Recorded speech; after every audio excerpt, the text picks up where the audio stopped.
Assalamu alaikum, dear students. How are you? I hope you will be fine in your homes. So, as you know, we have moved towards the exercise portion of our lesson, and today we are going to discuss, or we are going to, I would like to say, today we will do question number 6, 7, and 8 of our exercise portion of the lesson. तो आज हम आपके इस chapter के exercise में से question number 6, 7 और 8 को डिस्कस करेंगे और इसको हम हल करेंगे। तो क्वेश्चन नंबर 6 जो आपके एक्सरसाइज बुक्स पे है वो है फिल इन द ब्लैंक्स, क्योंकि चैप्टर हमने ऑलरेडी डिस्कस किया हुआ है, जितने भी टॉपिक इसमें है वो हमने उस पर काफ़ी डिस्कशन किए हुए। I hope you understand all the topics very well, and today we have an opportunity to recapitulate it by doing this exercise portion of your this lesson. So let's start. Question number 6 is fill in the blanks. आपको खाली जगह भरने हैं। ये सब आपने पढ़ा हुआ है, इससे आपको रिकैप्चुलेट भी हो जाएगा कि आपको जो आपने ग्रास्प किया हुआ है जो लेसन में, क्या वो आपने वो पिकअप किया है वो लेसन अच्छी तरह से या नहीं। So let's go directly on our question number 6. Question number 6 is fill in the blanks. A part इसमें से है green plants are called dash dash since they synthesize their own food. यानी कि इसका कहने का मतलब ये है कि जो ग्रीन प्लांट्स है, सबज लीव्स वाले प्लांट, ये आर कॉल्ड, इनको कुछ कहा जाता है। क्यों कहा जाता है? कुछ कहा जाता है क्योंकि ये सिंथेसाइज अपना फूड बनाते हैं, तो इसलिए इनको कुछ एक प्रॉपर टर्म है इनके लिए साइंस में, उसे क्या कहते हैं? Green plants are can manufacture their own food, so they are called digest. क्या कहा जाता है इनको?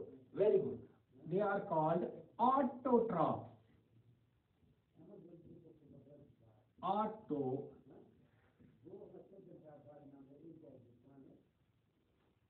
Autotrophs. So green plants are called autotrophs since they synthesize their own food. यानी कि आपने पता है आपको कि ऑटोट्रॉफ्स उन लिविंग ऑर्गेनिजम्स को कहते हैं जो अपना ग़िज़ा खुद बना सकते हैं। तो ग्रीन प्लांट्स में ये कैपेबिलिटी है, इसको इसलिए इस खाली जगह में ऑटोट्रॉफ्स आएगा। So let's move to the second point. The food synthesized by the plants is stored as.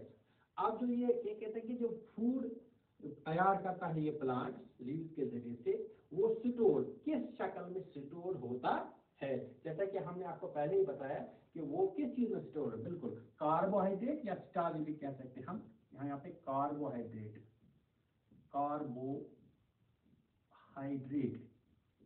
की सूरत में स्टोर हो जाता है, किसमें? लीव्स में, या स्टार्च जिसे हम कहते हैं।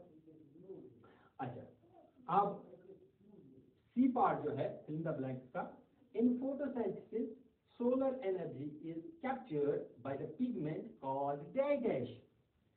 जो सोलर एनर्जी इस प्रोसेस पूरे फोटोसिंथेसिस में कैप्चर हो जाती है लीव्स के जरिए, तो वो एक खास पिगमेंट होता है लीव्स में, जैसे कि मैंने आपको पहले बताया हुआ है डिस्कस हम कर रहे थे टॉपिक। तो वो जो प्लांट के लीव्स में जो ग्रीन पिगमेंट होता है वही कैप्चर करता है इस सोलर एनर्जी को, उसको हम कुछ कहते हैं। बिल्कुल, क्या कहते हैं? या एग्जैक्टली, उसे हम क्लोरोफिल कहते हैं। क्लोरोफिल, वेरी गुड, क्लोरोफिल, शाबाश। Let's move towards the D part. During photosynthesis, plants take in dash and release dash. Photosynthesis के दौरान, ये हमसे पूछा जा रहा है कि फोटोसिंथेसिस के दौरान प्लांट क्या चीज अंदर लेते हैं और कौन सी चीज बाहर छोड़ते हैं।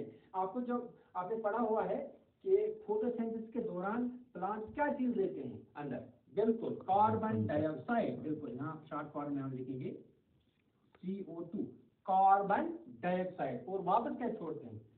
ऑक्सीजन। बिल्कुल, O2। बिल्कुल, शाबाश। तो फोटोसिंथेसिस के दौरान ये टेक इन कार्बन डाइऑक्साइड हो जाता है और रिलीज ऑक्सीजन हो जाता है। Very good, let's move towards question number 7। अब क्वेश्चन नंबर 7 करेंगे हम। Name the following. वहां पे एक सेंटेंस दिया हुआ है, हमें बताना है इसका जवाब क्या है।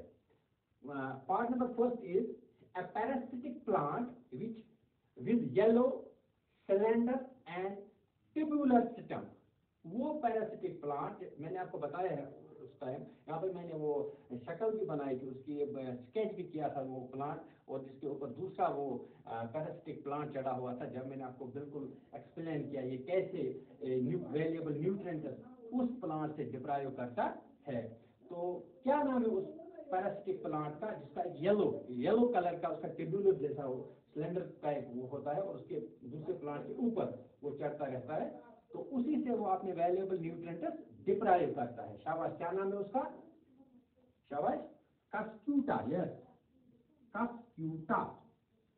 कस्क्यूटा है उस प्लांट का नाम, या जिसको हम अमर बेल भी कहते हैं। दूसरा नाम कॉमन है उसका, अमर बेल भी है। एक ही नाम लिखे हैं हम, कस्क्यूटा या अमर बेल। Correct. Let's move towards second part. A plant that has both autotrophic and heterotrophic mode of nutrition। आपको उस प्लांट का नाम बताना है जो दोनों तरह के मूड्स ऑफ न्यूट्रिशन यूटिलाइज करता है। जैसे उसमें ऑटोट्रॉफिक मूड भी है, हेटेरोट्रॉफिक मूड भी है।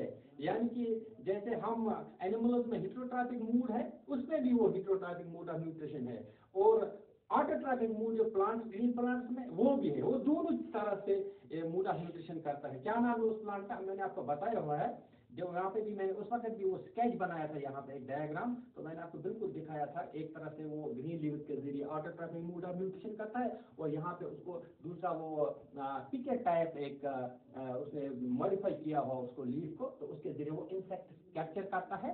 तो जब उसने इंसेक्ट को कैप्चर करके खा लिया या डाइजेस्ट कर लिया अपने उन एंजाइम्स के जरिए से, तो वो हो गया heterotrophic mode of nutrition. It means we have to answer a plant that has both autotrophic and heterotrophic mode of nutrition. आपको समझ आ गया?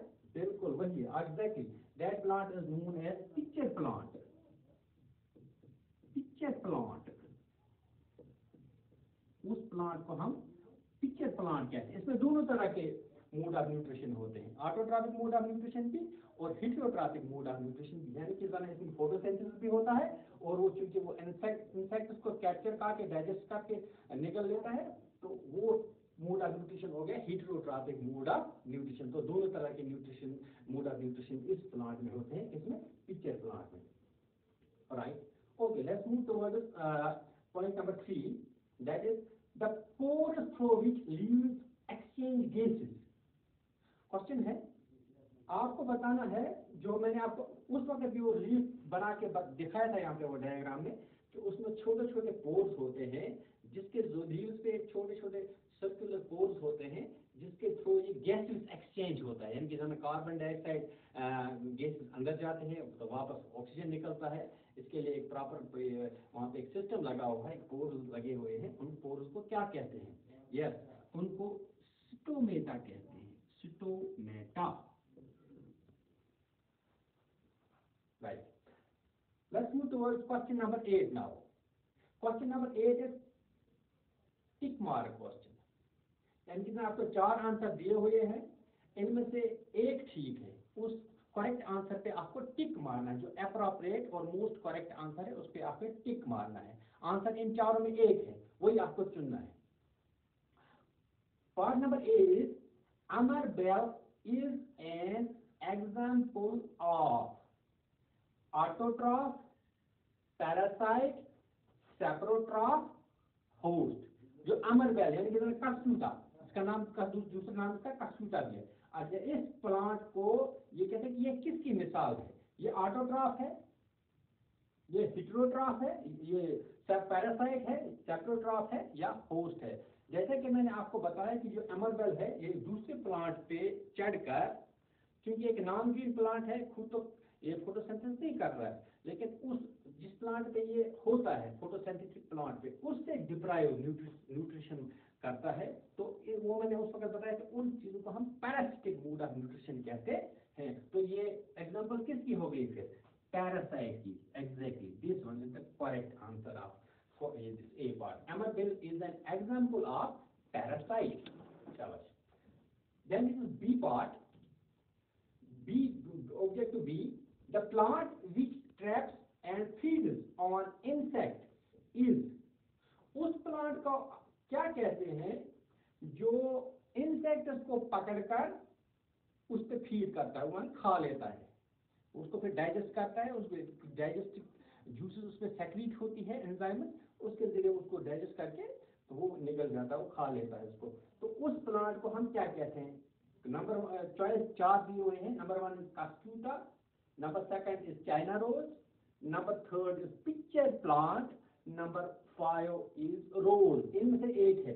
तो आपने ऊपर भी देखा कि वो प्लांट, यहाँ पे a plant that has both autotrophic and heterotrophic mode of nutrition, ऊपर हमने लिखा वो पिक्चर प्लांट है, लिहाजा इसको आंसर भी पिक्चर प्लांट ही आएगा क्योंकि यही इंसेक्ट्स को खाता है।